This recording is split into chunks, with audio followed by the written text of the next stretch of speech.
இது மகிமை நேரம். பிதாவாகிய தேவனாலும் கர்த்தராகிய இயேசு கிறிஸ்துவினாலும் உங்கள் எல்லாருக்கும் கிருபையும் இரக்கமும் சமாதானமும் உண்டாவதாக.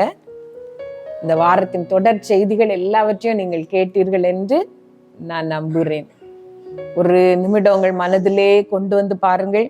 எந்த காரியங்கள் எல்லாம் உங்களுக்கு எதிரியாக, உங்களுக்குள்ளிருந்து உங்களுக்கு விரோதமாக போரிடுகிறது என்று சொல்லி, இந்த பாவ சுபாவங்கள் நமக்கு விரோதமாக இருக்கிறது என்று சொல்லி நாம் பார்த்தோம். பாவமாக இல்லாவிட்டாலும் நம்மிடத்திலே காணப்படுகிற சில காரியங்கள் அது நம்முடைய வாழ்க்கைக்கு விரோதியாக, நம்முடைய ஆவிக்குரிய வாழ்க்கைக்கும் உலக பிரகாரமான வாழ்க்கைக்கும் விரோதமாக இருக்கிறது என்று சொல்லி நாம் பார்த்தோம். ஆக நான் பெரியவனாக வேண்டும், மற்றொருளிடத்திலே என்னை பெரியவளாக காட்டிக்கொள்ள வேண்டும் என்கிற ஆசை நமக்கு விரோதமான ஒரு எதிரி என்று பார்த்தோம். நாவு நமக்கு விரோதமாக, நமக்குள்ளிருந்து முழு ஆயுட்சக்கரத்தையும் கொளுத்தி விடுகிற ஒரு பெரிய எதிரி என்று சொல்லி பார்த்தோம். இந்த வாழ்க்கையிலே அடைய வேண்டும் என்று நாம் நிர்ணயிக்கிற இலக்குகள் நமக்கு விரோதமான எதிரிகள் என்று சொல்லி நாம் பார்த்தோம். நமக்கு கெட்ட நண்பர்கள் வரும் பொழுது அது நம்முடைய வாழ்க்கையே நாசமாக்கி விடுகிறது என்று பார்த்தோம். பண ஆசை நமக்கு விரோதமான ஒரு எதிரி என்று சொல்லி பார்த்தோம். இந்த நாளிலே நாம் இன்னொரு காரியத்தை நாம் பார்க்க போகிறோம். எண்ணாகமம் 23வது அதிகாரம் 20 சில வசனங்களை நான் வாசிக்கிறேன். எண்ணாகமம் 23:20. இதோ ஆசீர்வதிக்க கட்டளை பெற்றேன், அவர் ஆசீர்வதிக்கிறார், அதை நான் திருப்பக்கூடாது. அவர் யாக்கோபிலே அக்கிரமத்தை காண்கிறதும் இல்லை, இஸ்ரவேலிலே குற்றம் பார்க்கிறதும் இல்லை. அவர்களுடைய தேவனாகிய கர்த்தர் அவர்களோடே இருக்கிறார், ராஜாவின் ஜெய கம்பீரம் அவர்களுக்குள்ளே இருக்கிறது. இந்த பகுதியிலே நாம் பார்க்கும் பொழுது, பாலாக் என்கிற ஒரு ராஜா இஸ்ரவேலரை சபிக்கும்படியாக பிலேயாம் என்று சொல்லுகிற ஒரு தீர்க்கதரிசியை அழைத்து அனுப்புகிறார். இந்த பிலேயாம் தீர்க்கதரிசி திரும்ப திரும்ப இஸ்ரவேல் ஜனங்களை ஆசீர்வதித்து கொண்டே இருந்தார். ஏனென்றால் அவருடைய உள்ளத்திலே தெரிந்தது, கர்த்தர் இந்த ஜனத்தை ஆசீர்வதிக்க விரும்புகிறார், நான் சபிக்க முடியாது என்று சொல்லி. ஆகவேதான் அவர் சொல்லுகிறார், இதோ ஆசீர்வதிக்க கட்டளை பெற்றேன், அவர் ஆசீர்வதிக்கிறார், அதை நான் திருப்பக்கூடாது என்று சொல்லி. நான் இன்னொரு வசனத்தையும் கூட வாசிக்கிறேன் பாருங்கள். தேவன் அவர்களை எகிப்திலிருந்து புறப்பட பண்ணினார், காண்டாமிருகத்துக்கு ஒத்த பெலன் அவர்களுக்கு உண்டு. யாக்கோபுக்கு விரோதமான மந்திரவாதம் இல்லை, இஸ்ரவேலுக்கு விரோதமான குறி சொல்லுதலும் இல்லை. தேவன் என்னென்ன செய்தார் என்று கொஞ்ச காலத்திலே யாக்கோபையும் இஸ்ரவேலையும் குறித்து சொல்லப்படும். ஒருவேளை அந்த ராஜா, அந்த பாலாக் ராஜா ஒரு ஆலோசனை வைத்திருக்கலாம். இந்த ஜனங்களுக்கு விரோதமாக மந்திரவாதம், கர்த்தர் அவர்களை ஆசீர்வதிக்கவே விரும்புகிறார், அவர் இவர்களுக்கு விரோதமாக தீர்க்க தரிசனம் சொல்ல போவதில்லை, ஆகவே இவர்களுக்கு விரோதமாக மந்திரவாதம் செய்து விடலாமா என்று சொல்லுகிற ஒரு யோசனையை அந்த பாலாக் ராஜா வைத்திருக்கலாம். அப்பொழுதுதான் அந்த பிலேயாம் சொல்லுகிறார், யாக்கோபுக்கு விரோதமான மந்திரவாதம் இல்லை, இஸ்ரவேலுக்கு விரோதமான குறி சொல்லுதலும் இல்லை. ஏன் யாக்கோபுக்கு விரோதமான மந்திரவாதம் இல்லை என்று அவர் காரணம் காட்டுகிறார் என்றால், ராஜாவின் ஜெய கம்பீரம் அவர்களிடத்துல இருக்கிறது, அவர்கள் தேவன் அவர்களோடே கூட இருக்கிறார் என்று சொல்லி. ஆனா இந்த கதை அப்படி ஒரு நன்மையான முடிவோடு முடியவில்லை. நாம் வேதத்திலே பார்க்கும் பொழுது இந்த பிலேயாம் இஸ்ரவேல் ஜனங்களை கர்த்தர் ஆசீர்வதிக்கவே விரும்புகிறார் என்று கண்டு கொண்ட பொழுது ஒரு தவறான ஆலோசனை அந்த பாலாக் ராஜாவுக்கு கொடுக்கிறார். கர்த்தர் அவர்களோடே கூட இருக்கும் வரைக்கும் அவர்களுடைய வாழ்க்கையிலே சாபம் பலிப்பதில்லை, மந்திரவாதம் பலிப்பதில்லை. ஆனால் கர்த்தர் அவர்களை விட்டு விலகினால் அவர்கள் வாழ்க்கையிலே சாபம் வர முடியும், நீங்கள் செய்கிற மந்திரவாதம் பலிக்க முடியும் என்று சொல்லி அந்த ராஜாவுக்கு ஒரு ஆலோசனை கொடுக்கிறார். அந்த ஜனங்களை வேசித்தனத்திற்கு அழைக்கும்படி. அப்படியே அந்த பாலாக் ராஜாவின் ஜனங்கள் இஸ்ரவேலின் கன்னிகைகளை வேசித்தனம் பண்ணும்படி அழைத்த பொழுது கர்த்தருடைய கோபம் அந்த ஜனங்கள் மேல் இறங்கிற்று என்று சொல்லி வேதத்துல நாம் வாசிக்கிறோம்.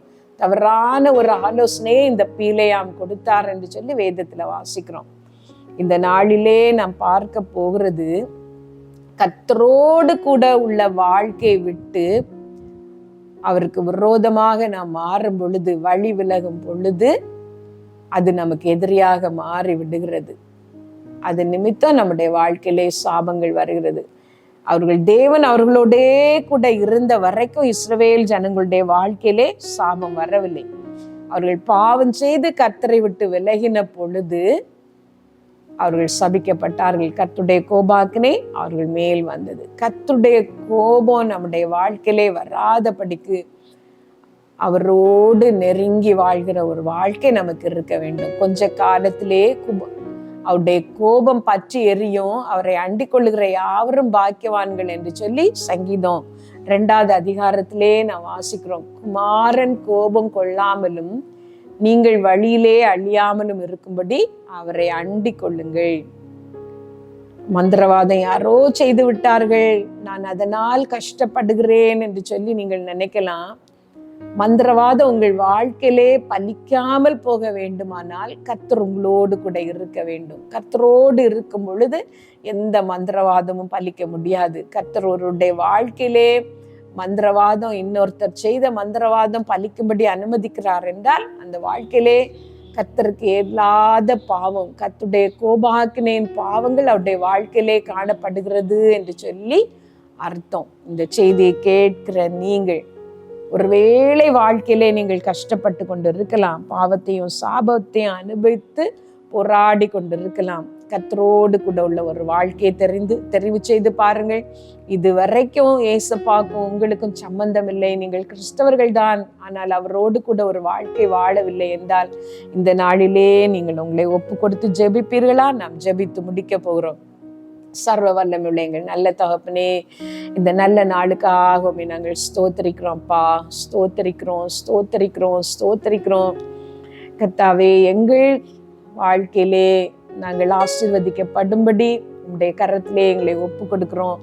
எங்களிடத்திலே காணப்படுகிற என்ன சுபாவம், என்ன பாவ காரியம் நீர் எங்களை ஆசீர்வதிக்க முடியாதபடி எங்களுக்கு எதிரியாக இருக்கிறதோ அந்த சுபாவத்தை எங்களிலிருந்து எடுத்து போடும், அந்த பாவத்தை எங்களிலிருந்து நீக்கி போடும். ஆண்டவரே, குமாரன் உங்களை விடுதலை ஆக்கினால் மெய்யாகவே விடுதலை ஆவீர்கள் என்று சொன்னீர். பாவம் செய்கிற எவனும் பாவத்துக்கு அடிமையா இருக்கிறான் என்று சொன்னீர். ஆண்டவரே, எங்களை விட்டு நீங்காமல் இருக்கிற இந்த பாவங்களிலிருந்து எங்களை விடுதலை ஆக்கும். எத்தனையோ வருஷ விசுவாசி, நான் பிறந்தது முதல் ஆண்டவருடைய ஆலயத்திற்கு தான் போய் வருகிறேன், ஆனாலும் நான் இந்த பாவத்தை செய்கிறேன், பாவத்திலிருந்து நான் வெளியே வரவில்லை என்று ஜெபிக்கிற ஒவ்வொருத்தருக்கும் நீர் இறங்கி உதவி செய்ய நான் ஜெபிக்கிறேன். ஆண்டவரே, உன்னுடைய பிரசனம் ஒவ்வொருவர் மேலும் இப்பொழுது இறங்கட்டும் ஏசப்பா. இந்த வாரத்தின் செய்திகளை தொடர்ச்சியாய் கேட்ட ஒவ்வொருவர் மேலும் விசேஷித்த உம்முடைய கிருபை, உம்முடைய அபிஷேகம், உம்முடைய பிரசன்னம் இறங்கும்படி நான் ஜெபிக்கிறேன். நெடுநாளைய போர்களிலே, நெடுநாளைய பாடுகளிலிருந்து, பிசாசோடு உள்ள அந்த யுத்தங்களில் இருந்து உம்முடைய பிள்ளைகளை நீர் இப்பொழுது விடுதலையாக்கும். ஆண்டவரே, உம்முடைய வல்லமை இறங்கி உம்முடைய பிள்ளைகளை விடுதலையாக்க இயேசுவின் நாமத்தினால நான் ஜெபிக்கிறேன் ஏசப்பா. கர்த்தாவே, நீர் அந்த குடும்பங்களுக்கு இறங்கும். என்னென்ன நன்மை வேண்டும் என்று கர்த்தாவே அவர்கள் ஜெபிக்கிறார்கள், அவர்களுடைய இருதயத்தின் விருப்பங்களை எல்லாம் நீர் நிறைவேற்றி ஆசீர்வதியம்பா. உம்முடைய கிருபை இறங்குவதற்காய் ஸ்தோத்திரம். உம்முடைய இரக்கத்தினாலும் கிருபையினாலும் ஒவ்வொருத்தரையும் நீர் முடிசூட்ட வேண்டும் என்று இயேசுவின் நாமத்துல நான் ஜெபிக்கிறேன். கர்த்தாவே, நீர் இறங்கும்பா, இறங்கும் இயேசுப்பா. பரிசுத்தமான உமக்கு விருப்பமான ஒரு வாழ்க்கை வாழ எங்களை ஒவ்வொருத்தருக்கும் உதவி செய்யும். எங்களை ஆசீர்வதியும் கர்த்தாவே. இந்த நேரத்துல விசேஷமாக மகிமை டிவிக்காக நாங்கள் ஜெபிக்கிறோம் ஏசப்பா. இயேசுவின் நாமத்தினால அதை நாங்கள் ஆசீர்வதிக்கிறோம். அதை நடத்துகிற உங்களுடைய பிள்ளைகளை நீர் ஆசீர்வதியம்பா. உமக்கு பிரியமான ஒரு சேனல் இது ஆண்டவரே. நீர் தெரிந்து கொண்டு உம்முடைய சித்தத்தின்படி நடத்தி வருகிற ஒரு சேனல். கர்த்தாவே, நீர் அதை ஆசீர்வதிக்க வேண்டும் என்று நாங்கள் எல்லாரும் இணைந்து ஜெபிக்கிறோம். இது அநேகருக்கு போய் சேரட்டாம்ப்பா.